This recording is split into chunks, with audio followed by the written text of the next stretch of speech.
హరిదాసులు అంటే పరమాత్మతో సమానం. శ్రీ మహావిష్ణువుకు ప్రతినిధులు హరిదాసులు.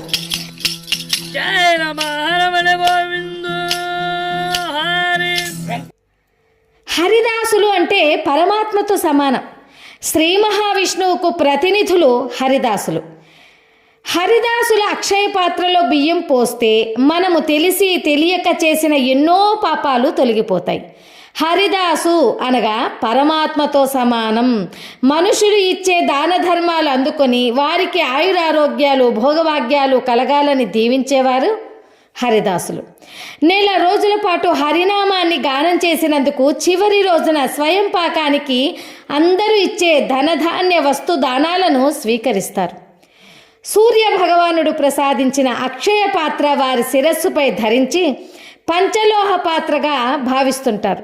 ధనుర్మాసం నెల రోజులు సూర్యోదయానికి ముందే శ్రీకృష్ణుడు గోదాదేవిని స్మరించి తిరుప్పావై పఠించి అక్షయ పాత్రను ధరించి హరిదాసులు గ్రామ సంచారం ప్రారంభిస్తారు. రామచంద్రులు నాపై చలము చేసేరమ్మ సీతమ్మ నీవు తెలుపుమా. ఇంటికి తిరిగి వెళ్ళే వరకు హరినామ సంకీర్తన తప్ప మరేమీ మాట్లాడరు. అక్షయ పాత్రను దించరు. ఇంటికి వెళ్ళాక ఇల్లాలు ఆ హరిదాసు పాదాలు కడిగి అక్షయ పాత్రను దించుతుంది. శ్రీకృష్ణునికి మరో రూపం హరిదాసులని అంటారు పెద్దలు. శ్రీమద్ రమారమణ గోవిందో హరి అంటూ ఇంటి ముందు ముగ్గు చుట్టూ ఒకసారి తిరుగుతాడు. గుమ్మంలో ఎవరూ లేకపోతే మరో ఇంటికి వెళ్తాడు. హరిదాసు ఉట్టి చేతులతో వెళ్ళిపోతే ఆ ఇంటికి అరిష్టం అంటారు. అందుకే గ్రామంలో హరిదాసు వస్తున్నారు అంటని ఇంటి యజమానులు గుమ్మంలో ధాన్యంతో సిద్ధంగా ఉంటారు. అక్షయ పాత్రలో బియ్యం పోయడాన్ని శ్రీ మహావిష్ణువుకు కానుకగా బహూకరించినట్లుగా భావిస్తారు. గుమ్మంలో ఎవరూ లేకపోతే మరో ఇంటికి వెళ్తాడు.